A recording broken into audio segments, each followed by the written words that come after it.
There's a new crisis unfolding in the nation of Myanmar. It's the poaching of Asian elephants.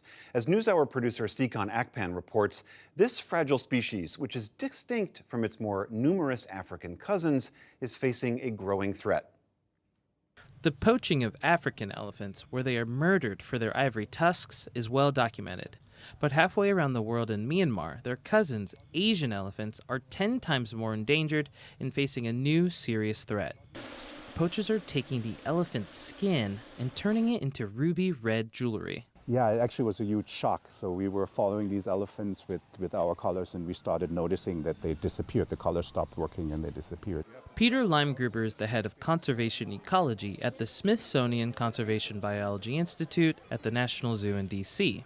His team stumbled upon this poaching crisis during a routine tracking study with GPS collars that started in late 2014.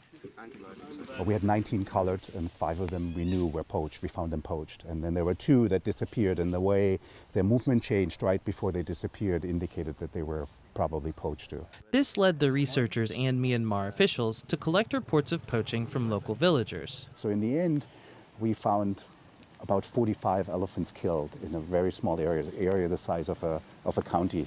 This poaching was surprising because unlike their African cousins on the open savanna, Asian elephants preferred the seclusion of the jungle, making them hard to hunt.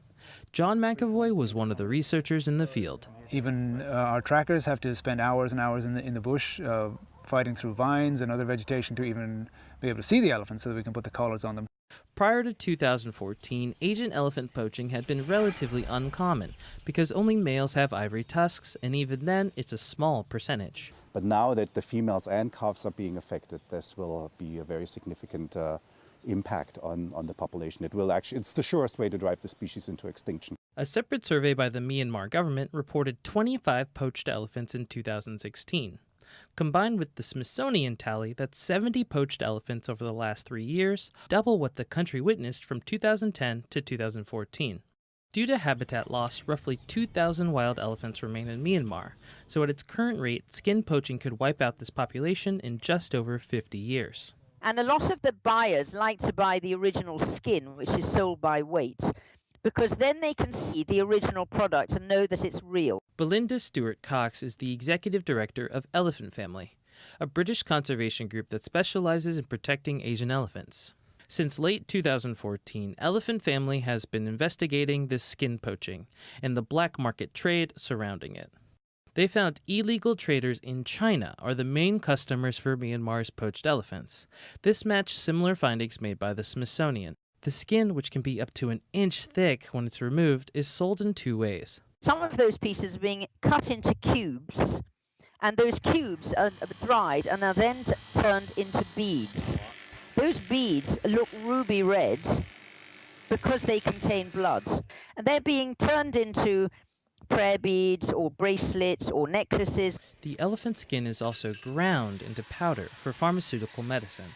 Both beads and powder are marketed on social media sites like Baidu and WeChat. Chinese officials denied Elephant Family's report, responding via state media that the amount of elephant skin imported into China is very limited.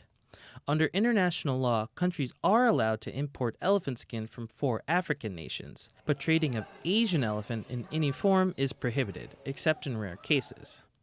To thwart the potential sales of these new products in the U.S., Japan, or other popular destinations for elephant parts, the Smithsonian, U.S. Fish and Wildlife, and groups working in Myanmar are making public service announcements. Most people that purchase these products have no idea what they're doing. We need to go to the places where the markets are and educate consumers about how damaging the impact is of what they're doing. If this killing spreads, it could threaten the 50,000 Asian elephants left in the wild. Limegruber said the key is reducing market demand for these products before these animals are all gone.